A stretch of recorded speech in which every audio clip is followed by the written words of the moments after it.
Un stéréotype, c'est un moule, une manière de concevoir, de percevoir ce que doit être un individu. Ça vient souvent avec l'idée de la normalité. Ça indique aussi ce qui est attendu des personnes, comment elles doivent agir pour être adéquates. Lorsqu'on dit stéréotype de genre, on réfère à ce qui est attendu d'une fille et d'une femme, et d'un garçon et d'un homme pour qu'ils soient considérés comme tels. Ça délimite les comportements acceptables, ce qui peut être fait et dit. En fait, c'est surtout une énorme généralisation, notamment quand on se permet une femme, il faut que, ou encore l'homme sait. C'est une forme d'enfermement aussi, parce que tu peux pas sortir du moule. Veux-tu vraiment rentrer là-dedans? On a prétendu que les hommes viennent de Mars, les femmes de Vénus, qu'ils ne pensent pas et n'agissent pas de la même manière parce que biologiquement, tellement différents. Que l'homme des cavernes chasse, que sa femme prépare le souper. Et que donc, encore aujourd'hui, certaines tâches incombent naturellement à l'un et l'autre des genres. I'd like to suggest a new item, dear, for me. I think it would be nice to have a man around the house. I beg your pardon? I mean to wax the floors and wash the windows and do all the 101 little things you dislike so. I'll get it. That's a very good idea.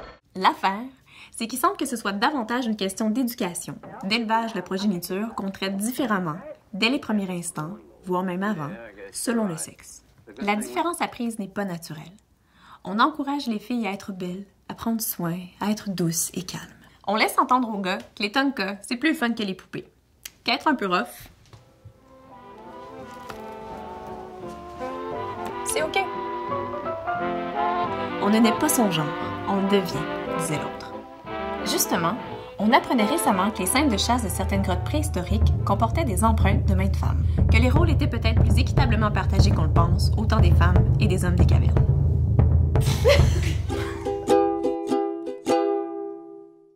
Les cavernes contemporaines, ce sont les magasins. Les magasins de jouets qui offrent souvent une expérience genrée de premier choix, avec leur rangée rose puis leur rangée bleue. Les catalogues, avec les petites filles dans la cuisinette et les petits garçons autour de la table de mini-hockey. Même la Terre s'y met, avec des globes terrestres roses et bleus. Ce qui nous est présenté est formaté pour qu'on dise qu'il y a effectivement une différence à établir, à nourrir. Et ça se retrouve aussi dans les vêtements. Les motifs armés et autres symboles de force masculine dans le coin gauche, le rose, le mauve pâle et les fleurs dans le coin droit. Ce faisant, et en insistant sur les manières d'être associées, on apprend à nos petits à poser l'autre comme différent, peut-être même comme moi, lancé comme une fille par exemple. On élimine des manières d'être, des possibles de leur expérience, si on leur offre que ce à quoi leur sexe devrait les confiner. On pense aux garçons intello, doux, créatifs, altruistes. Lorsque c'est évoqué, ils seront souvent catalogués comme « moins hommes », pour rester polis. On pense aux filles délurées, compétitives, remuantes, scientifiques. On le fera, on le fait de plus en plus. Mais une aura de honte est encore accolée à celles qui aiment le sexe. D'hystérique à celles qui usent de leur voix. De pas à leur place à celles qui en revendiquent une qui ne fit pas avec l'habituel. Certains promènent un retour aux écoles non mixtes parce que les gars auraient besoin de bouger et les filles seraient plus studieuses et concentrées. On va-tu s'en sortir?